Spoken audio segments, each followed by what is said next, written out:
Wow គាត់ជាតំបន់ដែលប្រមូលផ្ដុំទៅដល់គម្រោងធំៗជាច្រើនគាត់បែងមែន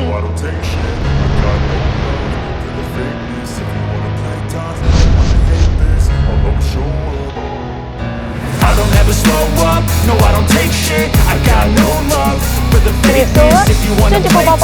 and wanna hate this, បងប្អូនអាចពិចារណាទៅលើផ្ទះនៅក្នុងបរិយាមួយនេះបានដែលមានទីតាំងស្ថិតនៅបន្តផ្លូវ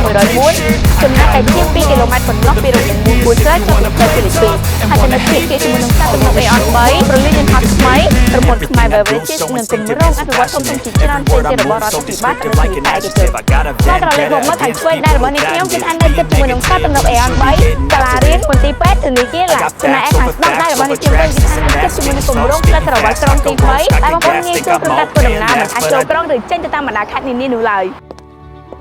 តោះទៅមើលផ្ទះវិញម្ដងចង់ដឹងថាតើមានលក្ខណៈពិសេសសោភ័ណភាពក៏ដូចជាគុណភាពយ៉ាងណាទៅអញ្ចឹងតោះយើងទៅទស្សនាទាំងអស់គ្នាវ៉ាវគ្រាន់តែឃើញរូបរាងខាងក្រៅគឺថាផ្ទះបេះដូងតែម្ដងដែលគេមានរចនាបថបែបទំនើបហើយស៊ីវិល័យខ្លាំងមែនតើ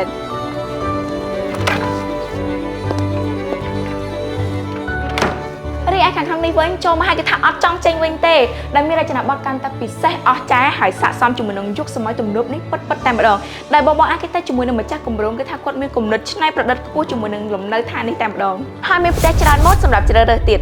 តោះនៅចាំអីទៀតបើពិនិត្យមើលគម្រោងទាំងមូលវិញឃើញថាមានសួនច្បារកន្លែងក្មេងលេងហើយអ្វីដែលកាន់តែពិសេសនោះគឺថារចនាសម្ព័ន្ធទឹកភ្លើងលូនិងបង្គោលភ្លើងគឺរៀបចំបានស្អាតមែនទែនមិនភ័យព្រួយនៅក្នុងការស្ទះទឹកឬបញ្ហាចោតនោះទេសម្រាប់តម្លៃបច្ចុប្បន្នគឺថាពិសេសខ្លាំងហើយលក្ខខណ្ឌបង់ប្រាក់គឺកាន់តែងាយស្រួលសូមអញ្ជើញបងប្អូនទាំងអស់គ្នាមកកាន់ទីតាំងគម្រោងដោយផ្ទាល់ដើម្បីឆែកនៅប្រភេទម៉ូដផ្ទះដែលបងប្អូនពេញចិត្តហើយគិតថាស័ក្តិសមជាមួយនឹងការរស់នៅឬសមស្របទៅតាមតម្រូវការរបស់បងប្អូនទាំងអស់គ្នាជាពិសេសគឺមកទទួលយកនៅព័ត៌មានលម្អិតទាក់ទងជាមួយនឹងតម្លៃក៏ដូចជាលក្ខខណ្ឌផ្សេងៗ